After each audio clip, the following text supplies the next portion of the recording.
អាវុធហត្ថខេត្តព្រះសីហនុបញ្ជូនជនជាតិចិន4នាក់ពាក់ព័ន្ធករណីឆបោកតាមប្រព័ន្ធបច្ចេកវិទ្យាទៅតុលាការ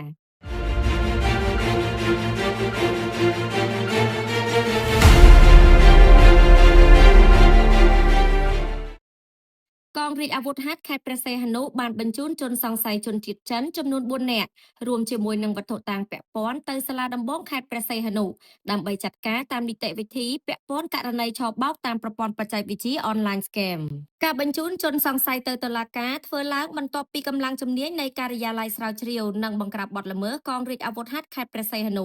បានស្រាវជ្រាវនិងកសាងសំណុំរឿងពាក់ព័ន្ធនឹងករណីឆបោកតាមប្រព័ន្ធបច្ចេកវិទ្យា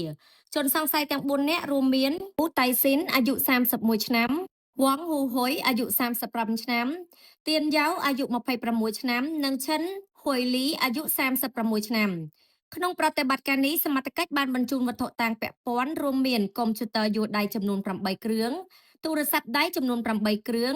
លិខិតឆ្លងដែនចំនួន3ច្បាប់សៀវភៅការងារជនបរទេសចំនួន6សន្លឹកអត្តសញ្ញាណប័ណ្ណជនជាតិចិនចំនួន2សន្លឹកប័ណ្ណបើកបរចិនចំនួន1សន្លឹកប័ណ្ណប្រជាជនចិនខេត្តហ្វូជៀនចំនួន1សន្លឹកប័ណ្ណចេញចូលហុងកុងម៉ាកាវចំនួន1សន្លឹកកាតធនាគារចំនួន1សន្លឹកនិងបារីអេឡិចត្រូនិកចំនួន1ការបញ្ជូនសំណុំរឿងនិងជនសង្ស័យនេះធ្វើឡើងនៅវេលាម៉ោង8:30នាទីព្រឹកថ្ងៃទី16ខែសីហាឆ្នាំ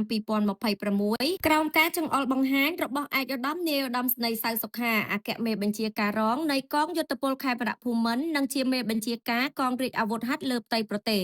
និងឯកឧត្តមម៉ាងស៊ីណេតអភិបាលខេត្តព្រះសីហនុ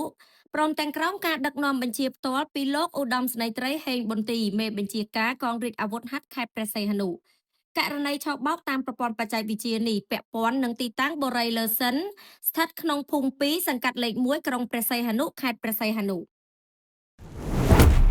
ចង់បានបន្ទប់ស្អាតទាន់សម័យនិងចំណេញលំហមែនទេជ្រើសរើសសាឡុងក្រេពូករបស់យើងសោភ័ណភាពឈានមុខគុណភាពស្តង់ដាររឹងមាំ